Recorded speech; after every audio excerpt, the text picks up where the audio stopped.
I was recently asked by someone, a reporter who didn't know my heart, about these Tea Party groups and all these groups, you know, Americans for Prosperity, Freedom Works. What do you think about all these groups? And I responded, they're an answer to many years of prayer.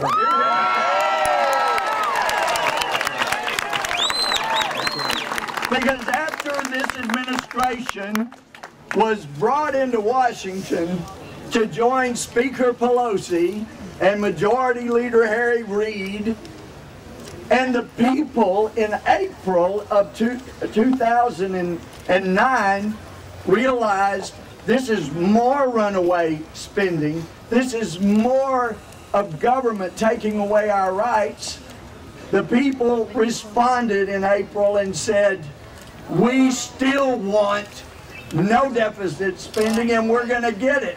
Right. And this president and this speaker said, no, you can't. Yes, we can. And these people said, yes, we can. And when this administration responded to the people who said, we want you to protect this country, you took an oath to defend against all enemies, foreign and domestic. Don't put up signs that say, use a park north of Interstate 8. You get us and protect our own land. And this administration said, no, you can't, but you said, yes, we can. And when this group said, we want the government to be what it was intended in the Constitution, servants. This administration and this speaker said, no, you can't, but you said, yes, we can. And when you responded by saying you either give us responsible spending, non-deficit spending, and you live within the means that we've provided, and you protect this country, you don't turn on our friends like Israel or Israel. And you said if you do, we will turn you out. They said, no you can't, and you said, yes we can. And that's what happened. And people who were not even vulnerable, who 2 months ago were assured they would be back here. When you said you could turn them out, they said, no, you can't, and you did.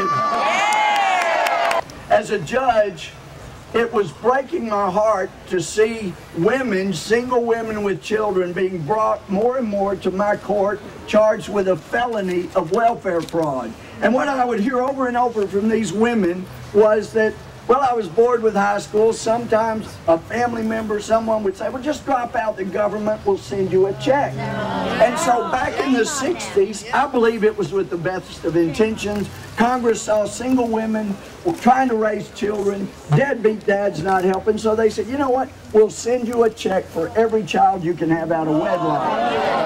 And they said they were lured into this hole with no way to get out. And so they had another and another, thinking eventually we'll get enough checks to get out of this hole, and they couldn't. And so they said they would get a job, not tell the welfare folks, and so that hopefully together they could build some income. But that's a felony because they didn't tell the welfare folks about the job.